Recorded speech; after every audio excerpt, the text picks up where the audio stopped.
edition.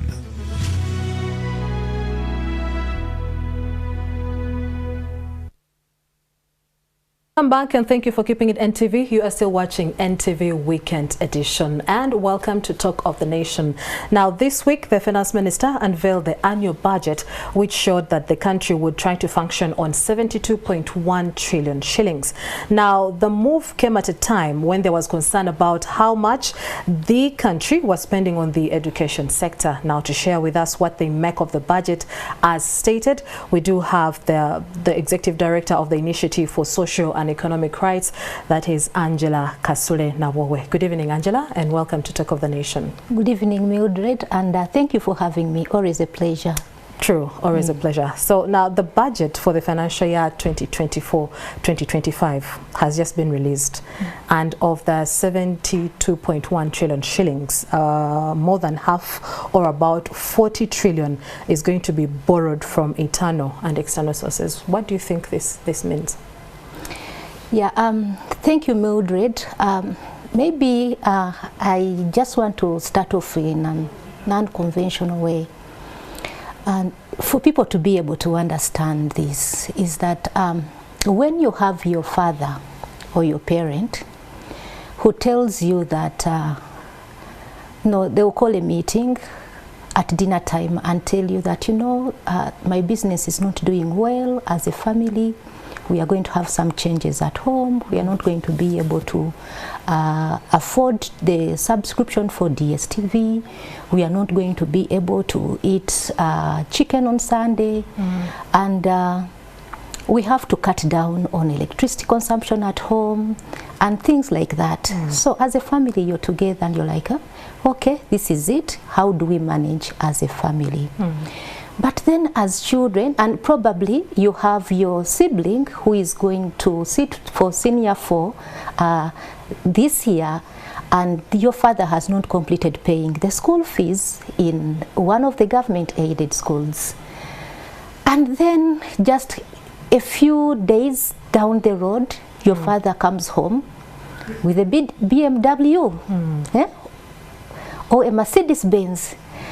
I think you can get confused as a child or as a mother. You're like, oh, but dad said there was no. We are, it's like dad said we have to tighten our belts. I'm not sure even whether I'm going to be able to sit my final examinations. So our dad, the President of the Republic of Uganda, told us that we have to tighten our belts because of the impact we're experiencing because of COVID-19. Which is true. And so we said, okay, what does tighten your belt mean? So we've been doing budget work for quite some years. We are also part of the Civil Society Budget Advocacy Group.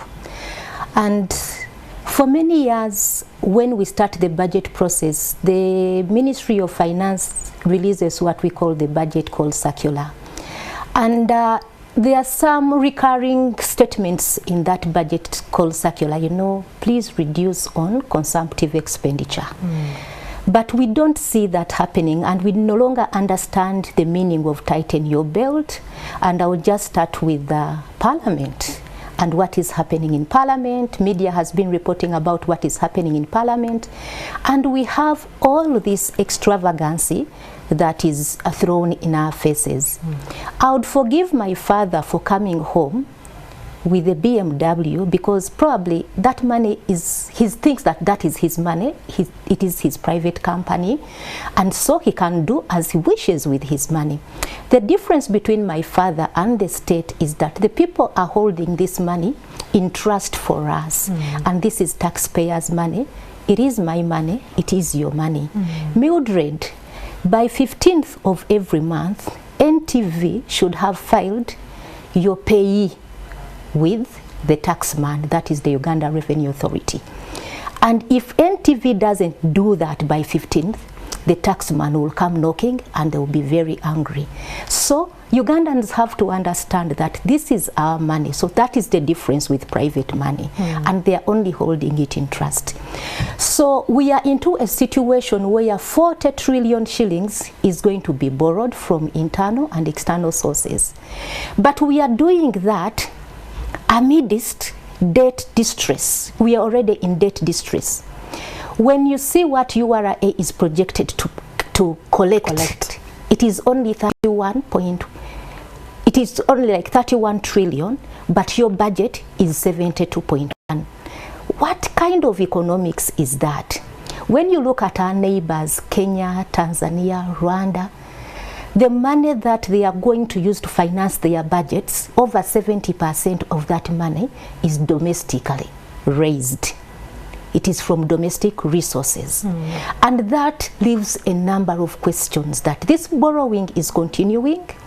There is a lot of fiscal indiscipline because that budget to get to 72.1 trillion, it was a matter of hours that people sit somewhere and come up with things in total disregard of the Public Finance and Management Act, because they are guidelines that people are supposed to have to follow in coming up with that. Okay. It either should be errors, you're correcting errors or omissions, but in just hours you come up and say now the budget is up to 72 points. So there is a lot of indiscipline that is happening, but also disregard of legal and policy framework.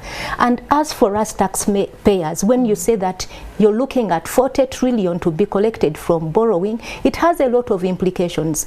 And the implication is that health is going to be impacted. There is no money for national health insurance in that budget. Education is going to be impacted. We need, the sub-program for education had asked for 100 billion to renovate existing schools implementing universal primary education. 0 shilling has been allocated for that cause. But in that same budget, you have 114 billion that has been dedicated to for travel abroad.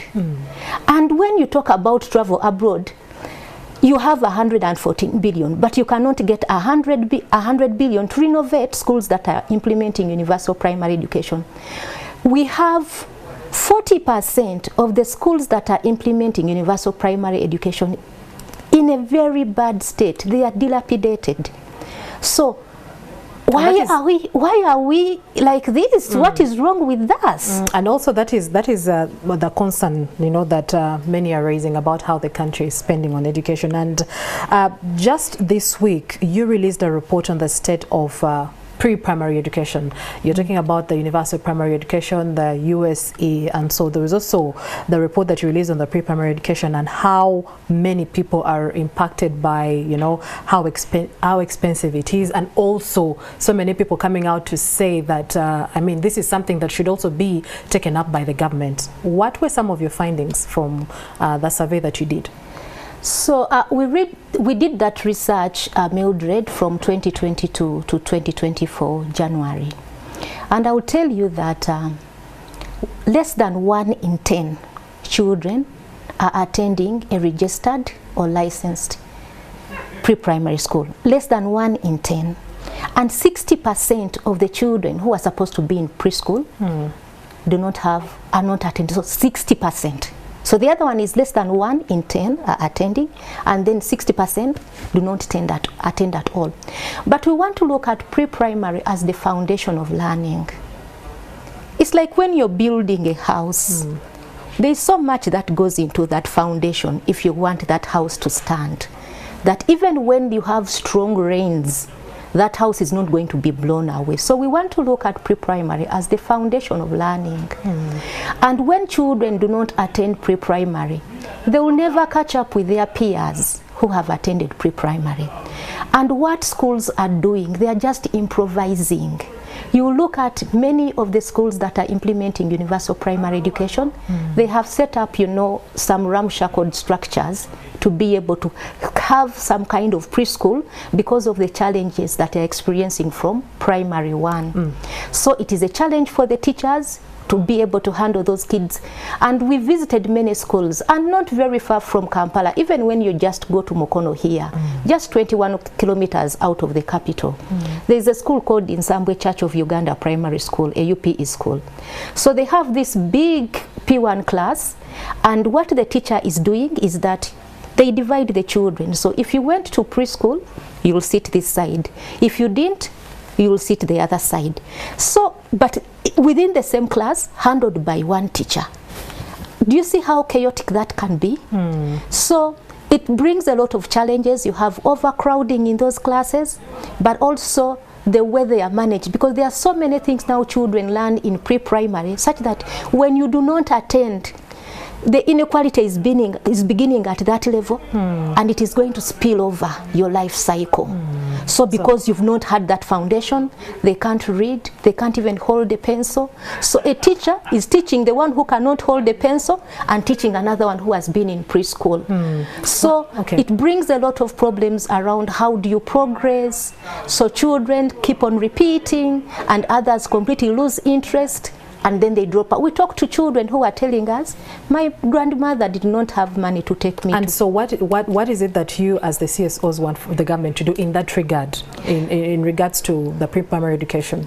So I think the challenge stems from the Education Act. That is where we have to start from. Education Act of 2008, in section 10, subsection 2, that is already a mistake.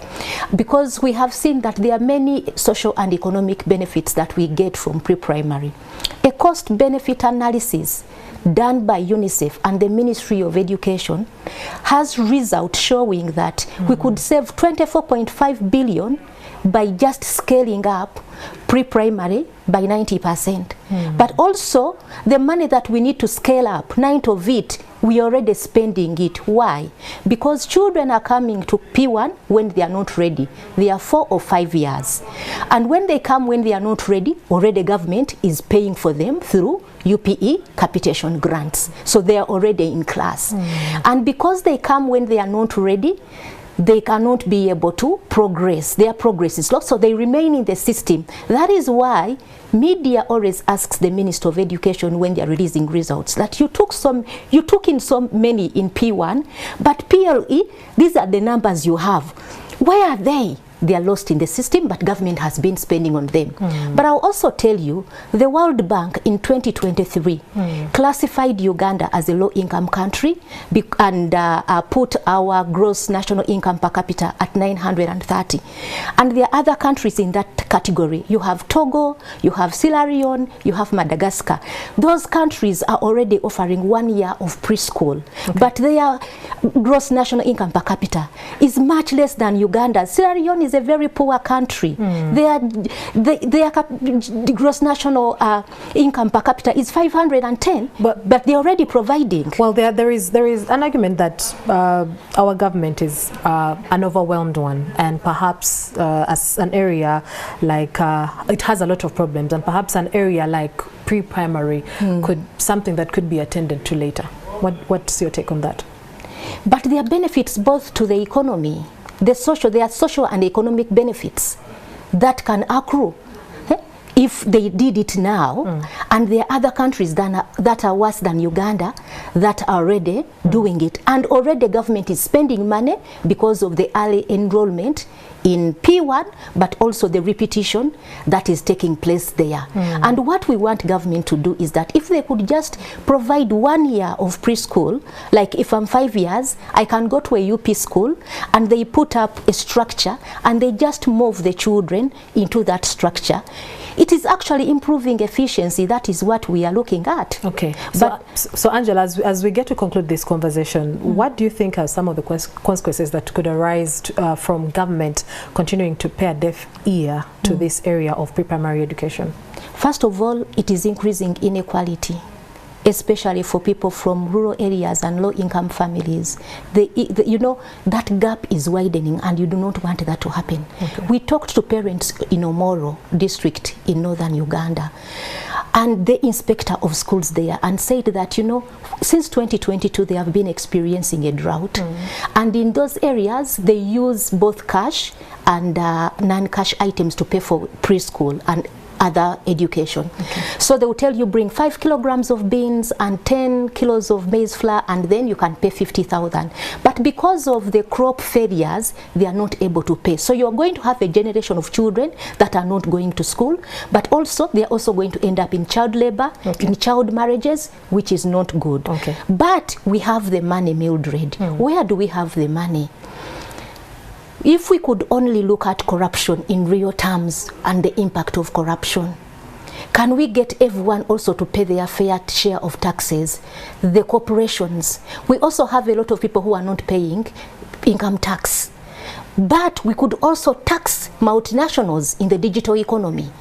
So we lose a lot of money in illicit financial flows.